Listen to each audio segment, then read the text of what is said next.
Secrets. This morning we have Paul Preston from Agenda 21 Radio is going to be joining us. He has, I've been on his show a couple of times, and I would say that he is one of the most informed people on, the MAGA, and they run a thing. It's called MAGA, Make America Great Again, Political Action Coalition. So incredible, deep insights. I mean, I've got a lot, obviously, 35 years in the SEAL teams at the highest levels, and in the CIA, traveling all over the world in combat zones, some of which are getting hit right now by Iran as the war escalates there between us and the Iranians, trying to take them out of power. So he's got great insights. I mean, I've been on, like I said, been on his show, and he has come forward with information that I didn't even know. So he is extremely well informed, and he's going to be talking about some very important things. I think that's going to help America going forward. We the people, get up to speed and so forth. So without further ado, we have Paul. He's in the he's backstage right now. We're going to bring him up here in a second. But like I said, the Iranians are hitting us in Jordan, hitting our bases. Air stations in Jordan. I've had a couple of service members that have died, many that have been wounded severely. One's missing. So this is a developing story. So we knew that this would probably get to this point where American service members would start to be, killed, unfortunately. So that's kind of where we're at. But this all stems all the way back, like President Trump has said, 47 years ago. He even said, I think 30 years ago, he was talking about, and I bet Paul probably knows some of this, where he was saying that we are going to have some problems with Iran if we don't deal with this now. And this was like 30 years or plus back, before he was in political office, way before he was in political office. So he has been on the front lines. Paul Preston with Agenda 21 Radio is on the front lines, informing us and keeping us up to date. And Paul, thanks so much for joining us. Well, Michael, it is absolutely a pleasure and an honor to be with you, and especially at a time like this, in our nation's history. It's pretty an epic time right now. No doubt. And I was informing the audience that I've done a couple shows with you, and I am stunned with your background knowledge and historical, overview of what's going on in America right now. And you guys have really been pushing the envelope, keeping people informed, and bringing people up to date to what's really going on agenda-wise. Right. Well, the New California State Movement has helped a lot in terms of pushing our efforts forward to inform the public, because we're one of the solutions to a big problem, but this problem has been growing for a long, long time. And as you were talking about, that this has been almost a 50-year deal with Iran, but I would actually say it's been much longer than that, predating World War II, with Adolf Hitler and his visits to Iran, or actually it was Persia at the time. And Adolf Hitler's influence cannot be, it's felt today in what's going on with Iran, because it was Adolf Hitler who sort of got the Shah at the time, who was this same Shah Pavarotti, who was the Shah of Iran in 1979. He just got older, but he enamored him and impressed him so much that the Shah at the time gave him the title Hitler Shah. Wow. And ultimately that ended up to be Hitler's main history in Persia, because what happened was he declared that the Persian people were the perfect Aryan race.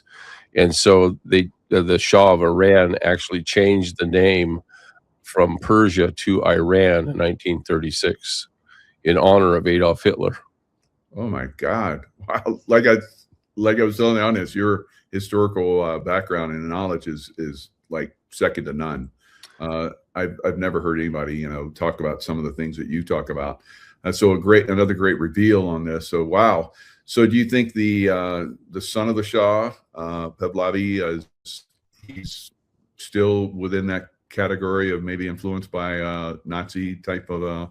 I don't think so. Okay, good. I really don't think so. Good. But that's what's going. Something's going on there with the son. But I think he just wants his place back as the Shah. It seems to me that the Shah of Iran kind of learned his lesson after World War II about what was going on with Adolf Hitler. And I think there was some regrets there, but because he leaned much more towards the United States than anything else after that. And he still had his, the British were still a big influence, even the Russians to some degree, but the Iranians were trying to stand on their own and they couldn't do it. So big deal happening. Yeah, I spent a lot of time in Iraq, and the Iranian influence was devastating, to speak lightly, of events. Many service members, U.S. service members, were killed because of the Iranian influence on the mullahs that were there, and they destroyed temples and so forth that really inflamed and caused a civil war to break out, and that's all Iranian influence.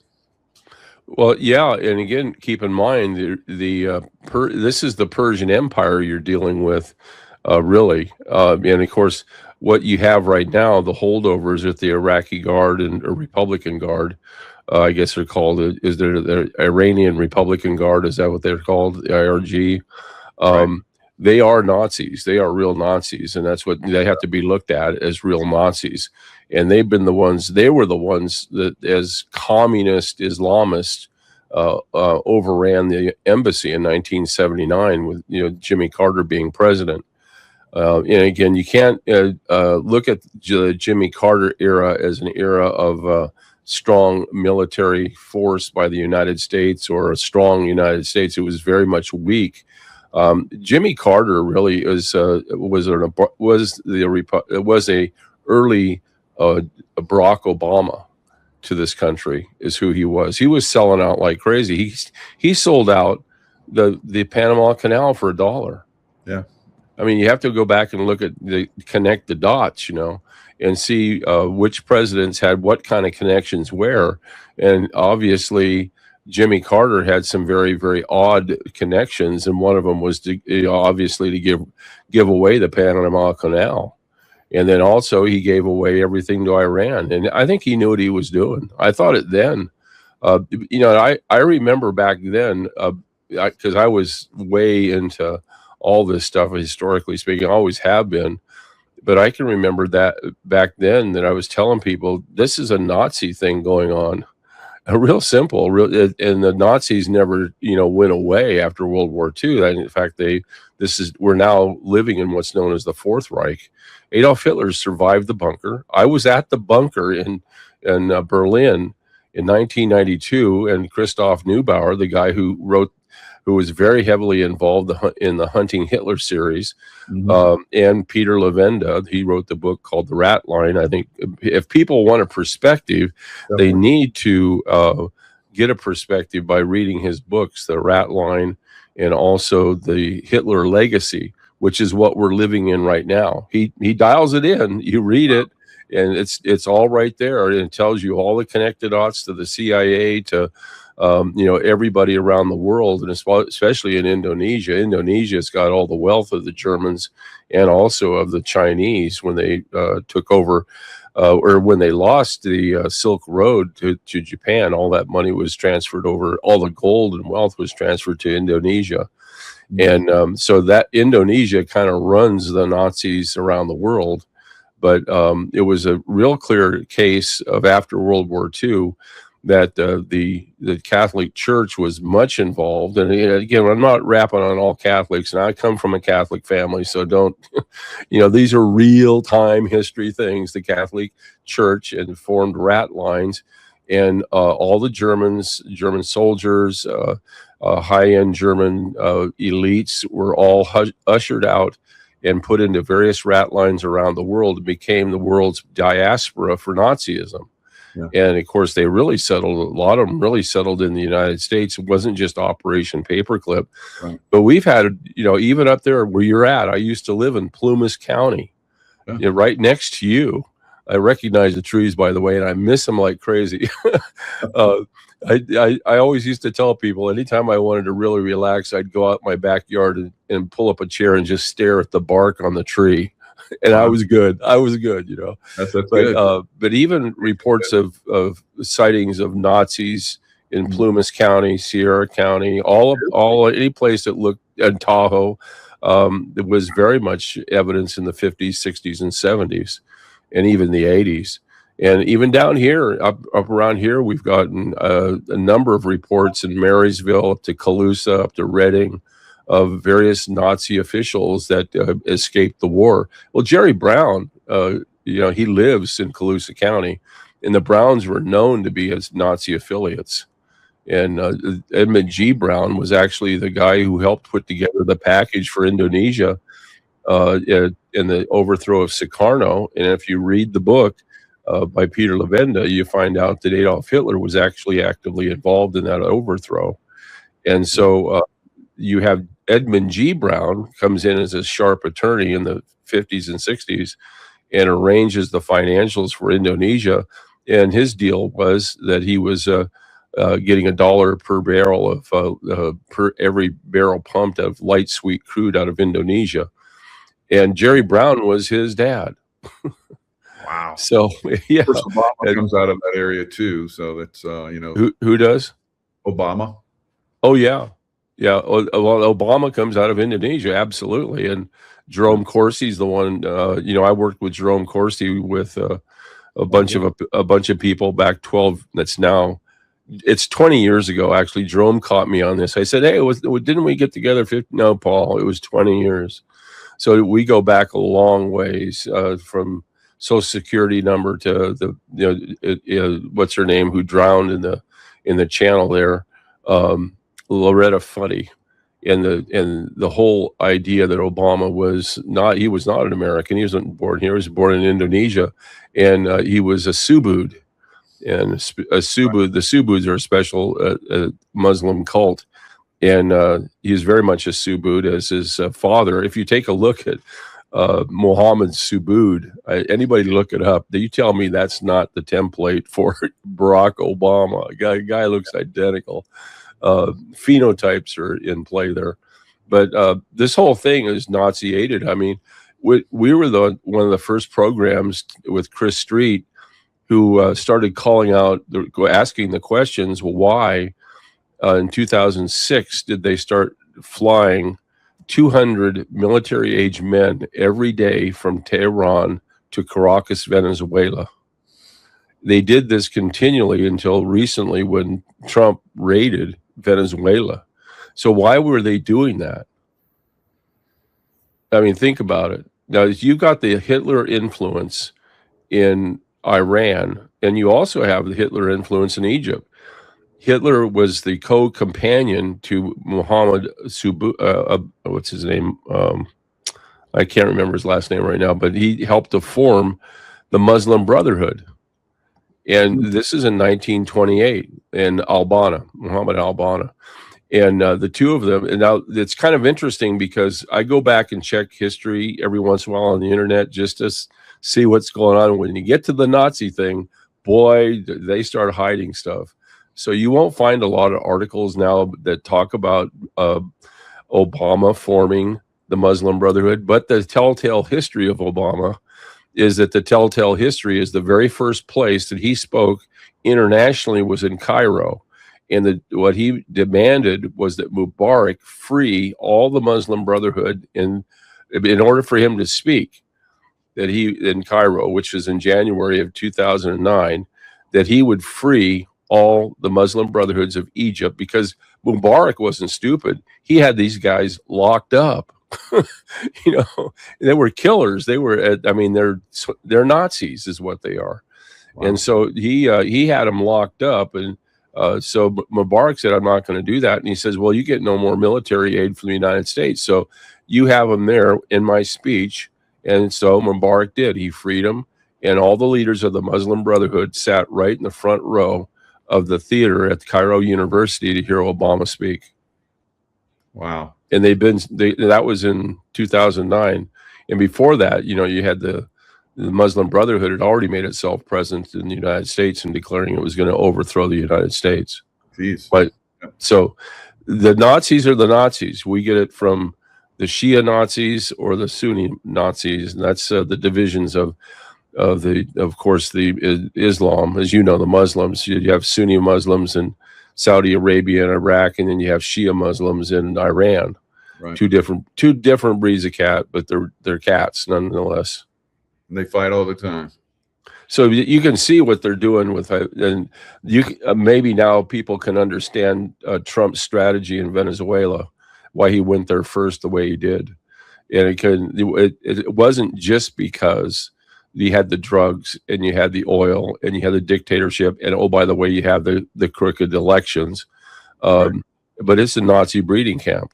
And of course, what was the main ground force we have today that's inside? We have Tren de Agua, and there's the other big one too that's got worth trillions of dollars. I can't remember the name of that one right now, but these are not good people in our country, and there's a plan for them. You can bet. You know, you're a military guy, you know how these things work. Right. There's a plan for them to do some sort of emergence, but Trump is doing the right thing. I don't care what anybody says. And I don't want anybody or any of our soldiers to die, but this is a battle of epic proportions that I don't think people comprehend yet. And I was really happy that Donald Trump came out and made the speech the other night. It was kind of interesting. You know, you and I and everybody who's in this genre, we all understand what happened with the elections for them. It was crooked, and we just accept it as the norm. But, you know, most of America doesn't get it yet. And it's kind of funny because everybody's looking around like, what did he say? They still don't get it. But what Donald Trump out in December of 2020. Yeah. And said this many votes on this in Michigan, this many votes, I was winning. And then middle of the night, he basically did a big speech, and no one seems to even know that. So he's been ahead of this for a long time. Well, I have a document that I'm going to post up, and it's a document, and I won't read it right now, but it's a document that I wrote as one of our grievances, because we declared independence in 2018, January 2018. And then we saw the elections, and we saw the rigging that was gone. And we'd already been on top of this as one of the main reasons why we wanted to separate from California, is because, you know, the elections are corrupted. And we knew one way to do this was to break up the union, not break it up, but break up the system. So if we became a state, we would not use any of the machines. We'd be manual. And that can't be tolerated in this, as you know, that it all has to be linked together in one system, else it really kind of falls apart, and you can't use the algorithms properly. And so we would break that up and put a stop to this, because we would determine our own set of circumstances for elections. And that was one of the main reasons why we started, because we saw the election system at the time. But then 2020 comes around, and we were very fortunate to have the numbers guy, and he understood the algorithm. We heard that there was an algorithm being used, but Dr. Shiva reported it. He didn't give it an algorithm, and our numbers guy broke the algorithm within hours. And we had all the data, all the facts and figures at the end of November 4th. It was like every county, you could see the same process in every single county across the United States. 3,000. That's right. Counties.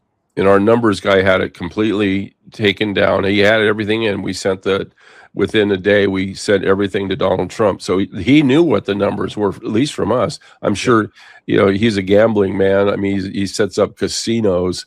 He knows about algorithms and gaming machines and things like that, which is the core of those machines. So I wrote a grievance on December 1st, 2020. And it's very telling about the elections and everything. It spells the whole thing out just from the information we had at hand.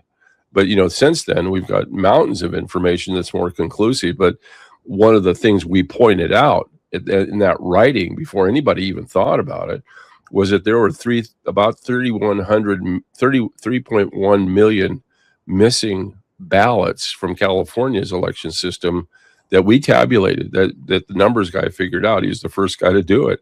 And he goes, where are these things going? Well, it turns out that all the 5 battleground states used all those votes that were peeled off of California. And when you take those 5 numbers and add them together, it equals the amount that was missing from California. Wow. And our numbers guy figured that out within days, that's where they went. And of course, that's what he was saying on the 20th. That's how they legitimized the stolen votes in all these different states. Wow. Incredible. Inserted all those votes. Yeah. I haven't heard that before. It's incredible. Wow. So and this is stuff my point is Donald Trump gets up and he really does what the president of the United States is supposed to do. He now tells us, he puts the American public on notice. We have been warred against in a big way. People have declared war on us, and we have not declared war on them. This is serious stuff. Serious treason has been committed. High crimes and treason have been committed here. And I think that just by briefly reading over some of the stuff that the CIA has done and the briefings and things like that. It was all treasonous. But then you have your own treason here at home and here in our own states, like Gavin Newsom, Jerry Brown, all these guys. Jerry Brown had a big hand in the 2014 Color Revolution, and he provided the California National Guard in Kiev as a sniper unit, and the snipers were deployed and they trained Ukrainians and Russians how to snipe at people and kill people. So when they started the Color Revolution, they were killing both sides, both Russians and Ukrainians in Kiev. And of course, that's the Antifa style. You get one going against the other and play the middle. It's Hegelian. And that was part of the John Brennan strategy for the overthrow of the Russian that was there. And so now you've got this whole thing going on with the Ukrainian war, which is really what that started. Now, who is at the root of the Ukrainian war? The Azov Nazis. Oh yeah. Hello. There we go. Yep. They were at the root of that evil. So this is the stuff that we're dealing with. We're dealing with Nazis again, and Putin doesn't like it. And I'm not I like Putin in the sense that he's not any Ukrainian. He's not an Azov Nazi, but he's got his own set of issues and his own set of problems. But I don't think he wants to have another war with Nazis. You got to remember that in 1943, Adolf Hitler decided to invade Moscow, and at a little place called Kursk, the Russians successfully stopped the Tiger tanks that were running over everybody, and they lost about 3 million men in 3 days. Wow. So that's a hurt on the Russians, and they don't forget. I've talked to Russians from that area, and they said, "No, we lost family. We don't forget." And so this whole thing about Napoleon, Hitler, and Napoleon again trying to conquer Russia is still a big thing fresh in their minds. So that's what they're trying to do, is set up the Azov. The Azov Nazis never disbanded after World War II. No. And the Nazi concentration camps were in Poland. So Poland. They're all in Poland too. Not all in Poland, but in that area right bordering Ukraine. Right. That's where they're getting most of the NATO supplies through Poland.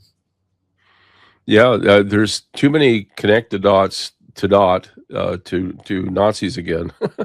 Yeah. And communists, but wow. The communists are not as influential in Russia as they were before, but they've thrown off the communists. And a lot of people still think the Russians are communists, and the Russians aren't communist. Yeah. And I mean, going back to Iran, all the way back in 1953, when Britain and the United States overthrew the prime minister, Mohammad Mossadegh, and that's when the Iranian people started to dislike and see as the United States and Britain, of course, as against them, and it's understandable. So they probably used that, I say, for probably a great extent, how they, took down the Shah, and then brought in the real Nazis, the the ones that are in there right now since for 47 years now. Well, you know, the idea of Antifa was Antifa. It was started, I think, as a fascist group, whether Mussolini and Hitler quickly adopted them. Yeah. And it's the same flag as Mussolini and Hitler used. They're using it here in the United States. I mean, you might as well just throw up the swastika.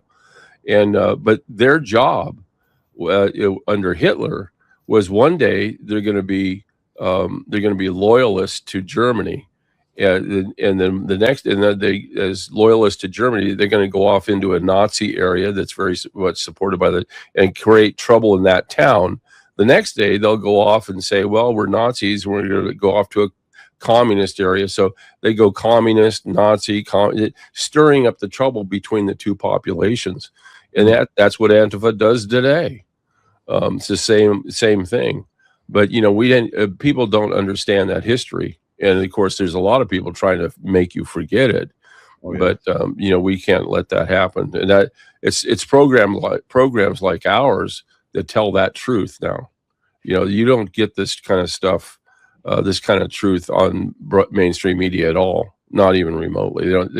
Everybody has too much to lose, or as you're finding out with ABC and NBC, they've got a lot to hide, and that's why they didn't broadcast the president. Yeah, ABC in particular.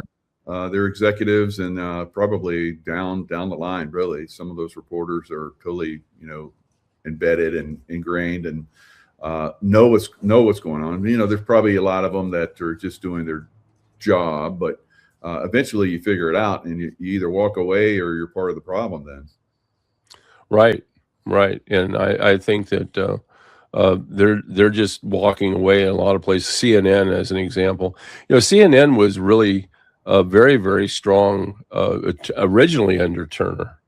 Yeah. And then he kind of turned in '92 with the United Nations Agenda 21 business, which is again another Nazi design. How much do you think Jane Fonda influenced him? I don't know. Yeah. I really don't know. But she influenced a lot of Americans to be pissed off at her. Oh, you know, it didn't matter. You know, if you were, you know, I lost friends in Vietnam, and my father-in-law was a 3-time Marine in Vietnam. And one time he was also at the Chosin Reservoir. So he was a hardcore Marine. And there's two people he really didn't like. One was Jane Fonda, because of, in his area, he was in northern South Vietnam. He knew all about Hanoi Jane, and he also knew about somebody else he considered a traitor, and that was John McCain. Exactly. My father-in-law had no use for that guy. We were at home. I was at his house. My wife and I. That was before we were married, but and he had just come home from Vietnam. And it's kind of an interesting story. He pulled up in the C-130 at El Toro Marine Base, and we're out there waiting for him. And so I'd never met him before, and he signaled me over because I was going to ask for his daughter's hand in marriage, you know. And so he pulled me over, and my dad was a Marine, so I kind of wanted to follow in that history. And he says, "Paul, it's nice to meet you," but he says, "Don't say anything, just listen to me." He says, if you want to marry my daughter and you're here to ask for her hand in marriage, and you want to go in the Marine Corps, I'm going to say no. Wow. Now, this is a guy, this guy gave his life and soul to the Marines, of course. And I just sat there and looked at him. He says, what's your answer? And I said, well, I want to marry your daughter. And the war was winding down anyway. But the point is that he had seen enough. You know, he had seen enough, and didn't want to come home and say, there goes my son-in-law on that next plane. You know? Yeah. He just didn't want to do that. But but the sacrifices that were made by those guys is a very strong influence in our world today, as it should be. It's a place of honor, because now historically looking at it, there was a reason for everything. And I think that there was a reason for the Vietnam situation, that we had to stop what was happening, and we did. We put a big kink in the communists in their takeover, and it wasn't too much longer then. After Vietnam, 73 to 80, in 89, the communism collapsed around the world. Incredible. Yeah. I went through prison of war camp training as a SEAL, and they captured us eventually and stuck us in boxes and tortured us, banged us against walls and all kind of stuff, and psychologically messed with us by playing Jane Fonda on the campus loudspeaker over and over and over again. I after that point, I was like, yeah, Jane Fonda's. If I had any doubts at that point, they were gone after that. So yeah, she was bad news. That's why I wonder, what kind of influence she might have had on Ted Turner. Yeah, because he was. CNN when it first came out was absolutely incredible. Yeah, it was, and I used them when Janet Evans came home from the Olympics, and that's another story of mine. But and I put them in 1988 after the Olympics. She was done with the Olympics, but she came home from Seoul, Korea, and I put the cameraman right in the end of the classroom where she came walking in, and within 15 minutes, the whole world was changing around us. It was amazing. Wow. And the collapse of communism a year later actually happened. So that's a whole other part of the story about why I was standing on the bunker, the Fuhrer bunker. But that experience, when I found out the linkage between the Nazis in South America and the verifiable evidence, that to me, it was very easily verified. When I talked to Christoph Neubauer on the bunker, it was about 3.5 hours of standing there on the bunker. And it was in the middle of no man's land. There's still landmines all around. And by the way, I got to tell you that, and you've walked in many battlefields and stuff, but to be out in that no man's land, it looks like a bunch of dirt and stuff. It wasn't dirt. It was human rubble. Wow. About 20 feet deep of human rubble, buildings, bricks, lampshade covers, electrical appliances. They were drilling some holes down to put a fence up to keep people from walking around because there's still landmines out there. And they would drill these holes, and you look in the holes, and they go down about 4 feet, and it's all it is just human, built parts of buildings and steel. I mean, it's amazing to see that whole area is that way. But that shows you how complete that war was. And as I traveled around Eastern Europe, Eastern Germany, I traveled much around the Eastern. I did not find really any communities or towns or villages that were completely rebuilt. Most of them were just rebuilt from the rubble that was around them. Good God.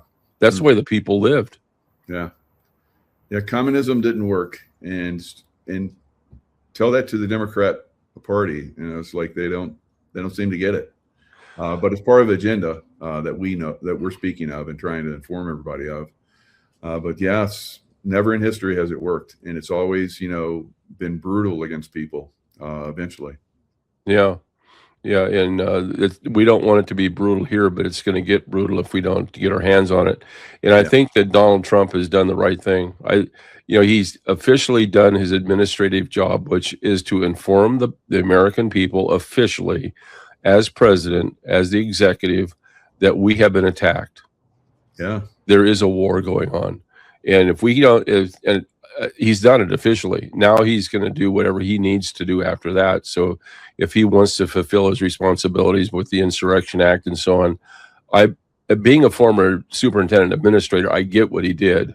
You tell the public what's going on. You let them know. You put them on notice. Yeah. And look for yourself. He has dumped so much information out. Now, you and I have seen much of that, and we've seen the interviews and stuff. So to us, it's just old hat stuff. But now we have a job. We have a job to convey that information now, and where people are really going to listen to us. I've been getting a lot of requests for interviews and things like that now, and you can tell by my voice, I've been doing a lot of talking. a lot of talking, but as everybody can see, you're an incredible wealth of information. It's stunning, your knowledge and how you've been involved in this for so long. Breaking down wherever you could this system. Now, on your website, you have Make America Great Again Political Action Coalition. Can you tell us a little bit about that?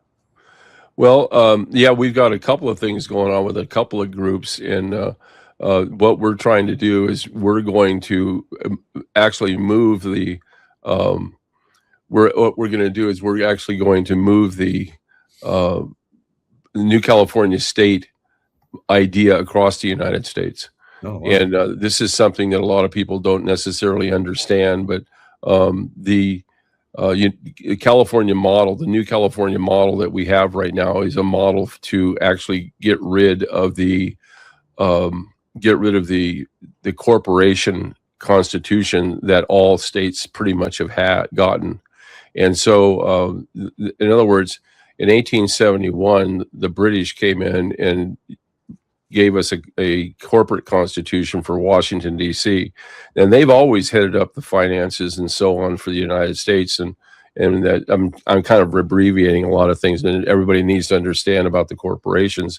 So 1879, California tosses its constitution, and the one that brought it into the Union, the 1850 Constitution, and it's the compact constitution. Now, there's a difference between a compact, and a corporation in terms of how you guide people. And a government is guided by a constitution. And our constitution is very rare indeed, as well as our Declaration of Independence and our Bill of Rights. So this compact constitution that we have is one that's the one that 1850 had, gives us the very first responsibility, and that is to be providing a republican form of government, not a democracy. The word democracy is never used by the founding fathers. They abhorred a democracy. Very clearly, they did. Every single one of them did.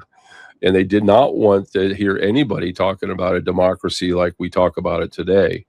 And of course, it shouldn't be a surprise that when 1787 comes around and we get the Constitution approved, which is a governance document, it's not a corporation, it puts us, we the people, in charge. It doesn't put a corporation a board in charge, or investors in charge. It puts we the people, the citizens.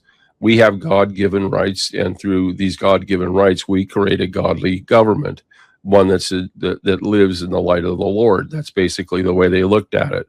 Every founding father agreed to it. And you can find the writings of these founding fathers. They are absolutely believing, like I do, that this Constitution is a constitution that's structured for a moral society. And so the Constitution only works if it's a good moral society.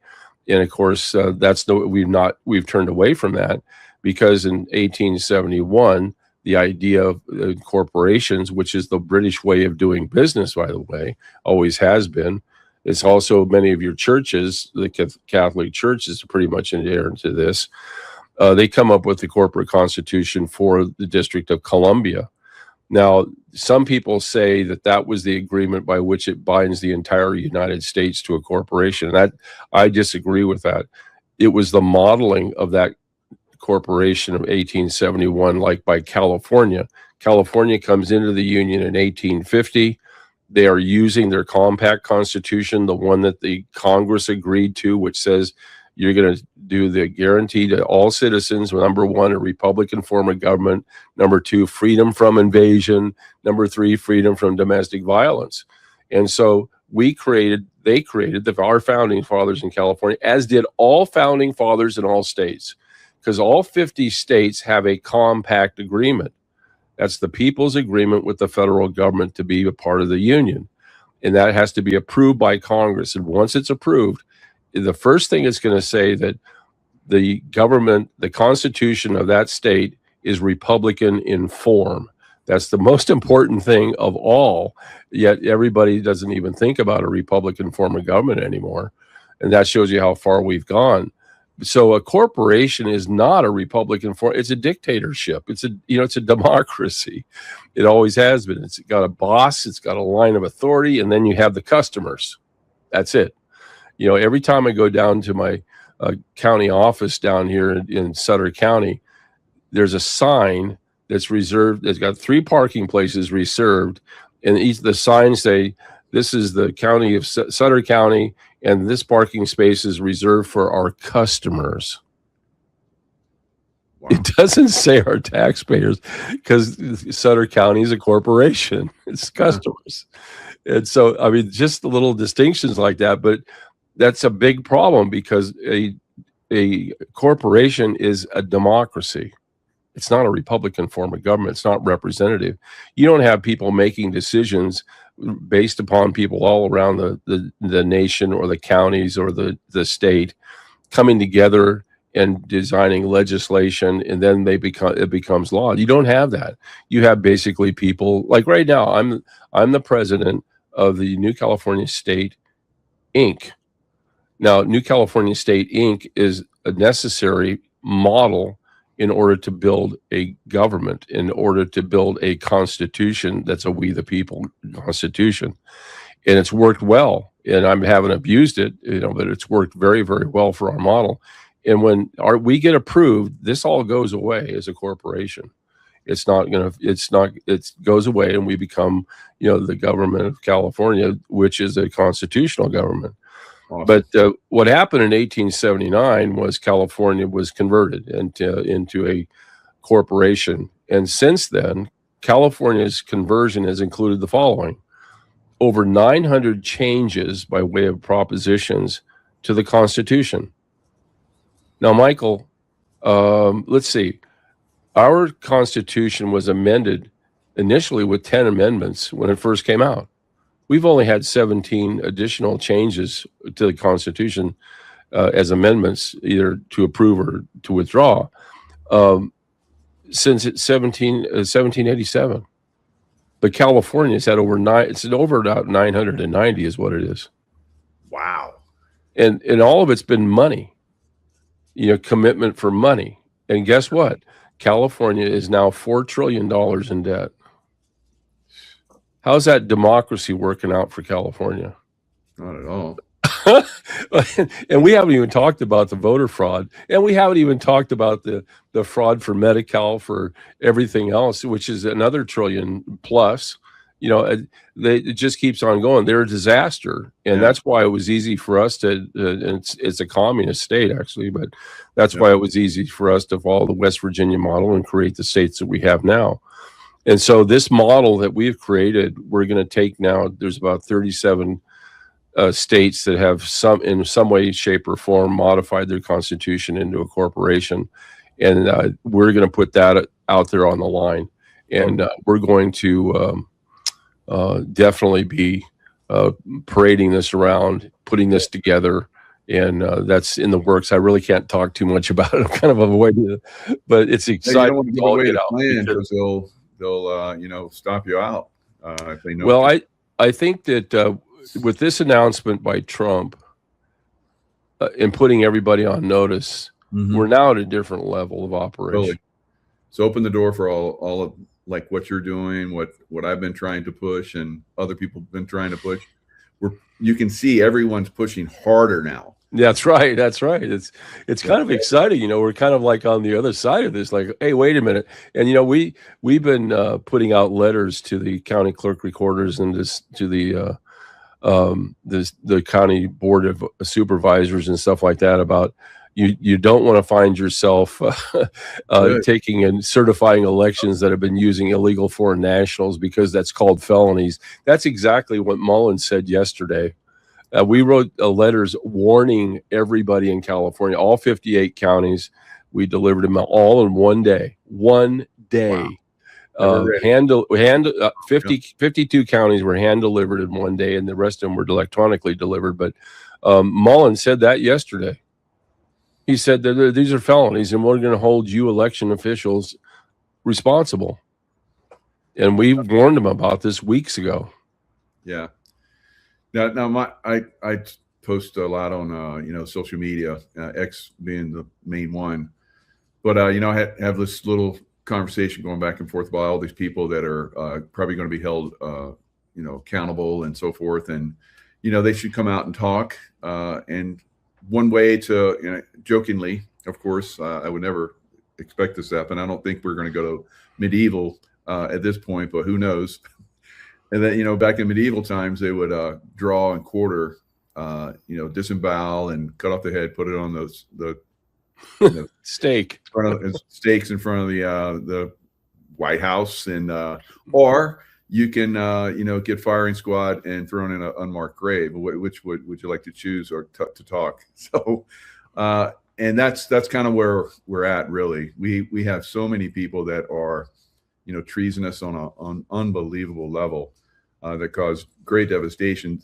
Just the J6 committee alone should be held accountable for murder for those 5 people that committed suicide or died or whatever, and all those people that were locked up, over 1,000, 1,500 that were locked up. I was at one of those trials, and it was a travesty. They would not allow First Amendment rights, and they said it right from the beginning. I was like, what? I'm in the capital of the United States. This is a federal court. There's FBI, DOJ, and this is what they're putting out? Wow. That's not an American court. No. That's a Hitler show trial. Yeah. Good point. Good point. Those were Hitler's show trials. And I look for the places where they're going to do the Hitler thing. And it's very clearly Hitlerian what happened with the J6ers. Very clear. And you see vestiges of that with some of the people that are being questioned right now that are brought before the House. This whole idea of wokeness and everything has all been generated by these same folks, and it all started, in the 70s. And you have Derek Bell as an example. He brought about critical race theory, and Obama adopted the idea because Obama attended Harvard, and Derek Bell was one of his, he admired him so deeply, and Derek Bell saw through with Obama. I think he probably had some idea he was going to be president someday. The opportunity to insert critical race theory into the curriculum of schools. He had to federalize the public schools first, which they did in 2010.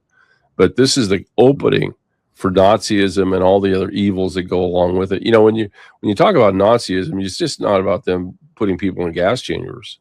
It's the whole psychological trips. It's the psyops. It's everything that go along with Nazism. And there's a lot that goes along with it. Many other things are subtle, but they're there. One of the movies I always recommend if they want to understand it more deeply is Swing Kids. I don't know if I've ever seen Swing Kids. It's a very, very good movie to understand some of the nuances of the Hitler situation. We had one political candidate, and I suspect they're watching it right now, but I'm going to tell the story. Running for office, and the daughter was found dead, overdose in New York. Oh God! And but again, a political person. This was a recent thing. A political person. So the body was cremated, and in classic Hitlerian style, the post office lost the urn. Good God. It wasn't enough that in the middle of an election, you lose your daughter, and in the middle of the election, they misplaced the urn. Yeah, those are telltale signs. Yeah, exactly. That's how they, tell you. And I would lose, YouTube channels because I was putting out some of this information, on the COVID lie and the election steal and so forth. So I would get a notice in my Gmail. I'm thinking my Gmail is completely, sacrosanct and I have control of it. But no, I would get a notice from some source that was my YouTube channel was gone. And then I would go and look, and my YouTube channel is still there. And so I would get these I would get that type of stuff. I worked in the CIA, and we saw the Nazis behind the scenes, like you're talking about. There's those of us that were doing the good stuff, tracking, finding terrorists, taking them out and so forth, drone striking them, my old team, Red Squadron coming in and taking out Osama bin Laden or whoever that was playing him. But, there's a lot of, those of us that are doing the right thing. But the way they hide is they have non-disclosure agreements by all of us not to talk about anything, and then everything's compartmentalized. So you see these other groups that are out there, and you can't speak out. You can't. And Obama like stopped that. He was like, if you want to whistle blow, then we're going to let you. And then all the whistleblowers, they hammered them. They destroyed them. Yeah, they destroyed them, right? That showed all the whistleblowers what's going to happen if you whistleblow. So we knew that we couldn't speak out. And a lot of my buddies over the years are like, why didn't you ever speak out? Do you remember when we used to sign NDAs? So they were like, oh yeah. So they'll destroy your life. And they did destroy my life. And, I've been able to work back, thankfully, and have incredible guests like yourself on to, talk about all this craziness and make sense of it so that we can bring it down. Well, that's the key thing, is that there's been a lot of pain on a lot of people, and I'm not immune from that. But I've learned from it that God has me here for a reason, and like with you, and I tell all the people in New California that we are here. God has us in this room, in this program, for a reason, and that is definitely that we understand much more so than the general public, and we can convey. See, now we're communicators because we have our own TV channels and things like that. One of the greatest things that happened is the internet, with being able to broadcast like this. I've been broadcasting like this since 2006, I think, and then you can't listen. I can't do anything on YouTube. They took everything down, 15 years of videos and everything. Yeah. And then I can't even, I can't even comment on a YouTube video. It's forbidden. It was for me, and I don't know what changed when Trump came back in. Because when Trump came back in, I got my X account back. I tried over and over again, and got blocked out, knocked out, and I was like, okay, that's in Twitter. And then Elon bought it, and Trump came back, and I was like, well, maybe I can get back in. So I'm back in X. I'm back on YouTube. They still restrict to a certain extent, but mostly I speak out. Like, we're live in X and YouTube right now, and this is like huge what we're talking about. So. Well, I don't want you to get you blown off of YouTube. I know, because I was that way too. And I would do a show with people, and they put it up on YouTube, and they get like their whole channel, lose their whole channel. I'm like, sorry, I told you. So, yeah, they didn't want that to happen. Yeah. But these are truths. There's nothing unfactual about what I'm talking about. It's all, you have to really. Now it's going to be more difficult to find the information, but you'll just have to dig deeper to find it. Especially what they're really doing a big cover up on the Hitler thing right now. And but the telltale sign is Obama, because Obama, walks in his footsteps, and that was always what that was about. No kidding. That totally makes sense now. Yeah. Oh my God, he's the new Hitler. How about well, that? he was and you keep in mind that as the warm up, the guy comes out of nowhere in Chicago, right? Yeah. So he kicks out Hillary Clinton as the candidate for 2008, and that was all bizarre. But what was even more bizarre was he was a two-term senator for Illinois to the U.S. Senate, and he was never around. And he spent quite a bit of time in the Ukraine as a senator. Now, of course, what was happening then in the Ukraine used to be a big industrial center. That was the heart and soul of the industrial center for the Soviet Union. They built the rocket motors. They had, they had tank factories. They had the whole 9 yards. Shipping and all that was coming out of Ukraine. And as soon as the Cold War hit, it started to decline, but it was still a huge center. But the Ukraine and the Nazis never left. And of course, that's been the biggest bugaboo. But the Ukraine's a classic example, of Russia's a classic example of this warfare that we're all seeing and dealing with. They're dealing with it on their end. but it's never going to go away unless Donald Trump comes back to the words that he's talking about with Iran right now. That's when it's going to go away, and it might be a tough slog. This is pure evil that we're dealing with here. I mean, and we haven't even seen the evil yet. Really, we've seen some, and we've understood some. Like the child sex trafficking thing and that whole Nazi business. Oh man, it's sickening. Yeah. But there's worse to come if we don't stand up to it. And that's why it's so good that we're doing this now. That's the learned thing. We've learned these things. You and I can tolerate these things. Other people can't, but we can lead them through it by what we're doing on our radio, on our programs here. Yeah. And, that's a very good point. We know now that the Nazis came over and started the FBI, CIA, and all these other better agencies. So there's that undercurrent.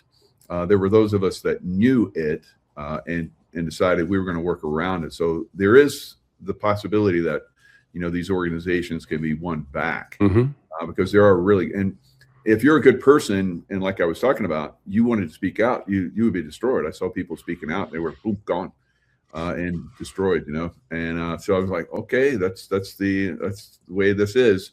So we'll just quietly do what we can until hopefully the opportunity arises where we can push back and take down this system. And I think that's what President Trump is offering for us. But we have to be involved. He has called them out now. Yeah. Nobody's ever called them out. And, we've called them out, but, who are we compared to the president? I mean, he's got the bully pulpit and he used it. And I'm glad he did. We wrote 190 grievances and I think 30 declarations and proclamations, and we read them down at the state capitol and all that stuff. And almost every single one is demanding that he declare an insurrection and invoke the Insurrection Act and take over, do the things he needs to do. Yeah. That was started in 2018. And, it seems like that's a reality now, closer, only because circumstances are different. In 2018, people are thinking we're a bunch of wingnuts. Right. By 2022, after the election of 2020, they're going, man, you guys may be onto something, Exactly. And now all of a sudden, it's resonating. We know we're resonating. We know that it's the hum is there, and the excitement is building, and you can see it. But and it's about time. And said, yeah, but we needed Donald Trump to do what he did the other night, and the whole nation needed it because we needed to hear the truth about what really did happen in 2020. And it was already happening before that. We all know that are in the know. But 2020 was their Waterloo, I think, even though they stole the election and we had the problems that we had with Biden and all the other stuff. We were invaded. In the Constitution, Article 4, Section 4, the guarantee clause, it says the three things that a state and the federal government have to do for you and I, as we the people, we are the citizens, is they have to provide a Republican form of government, which is the representative government, and freedom from invasion, that's number 2, and freedom from domestic violence. And like I tell people in California, do we have freedom from that? And the answer is no. And we haven't had for a long time. And this country hasn't had it for a long time. And we saw a classic demonstration in which the entire Constitution was surrendered by Joe Biden, and our borders were open for millions to come across. Yeah. That's called an invasion. You can't say it's not. And, one of the other things, too, that proves the invasion is that we talked about this on our radio show this morning, that all the people that came across the border, what was the one thing that they took from them? Their IDs, their photo IDs. Everybody had to get rid of their IDs. Now, one of the phenomena that we have out here in California with the DMV is that they're issuing licenses with people's that don't have a name on them. Ooh, really? And yeah, you look at the driver's license and it says no name given.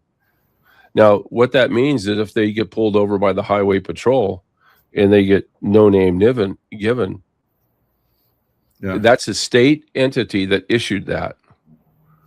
So if there's no name given, they don't have a database on this person. And you know what they do? They let them go. They don't give them a ticket. Incredible. No, they don't. And they can't be charged with anything. Yeah. No, I remember when I was in here after I left the CIA, I was scrounging for work, and I was a casino manager, securities casino manager, and we were busting a lot of young people that were trying to use fake IDs, and a lot of them. I mean, the IDs were like incredible. You looked at them, you're like, no way, that's fake. And then we used the blue light on them, and you could see all the inconsistencies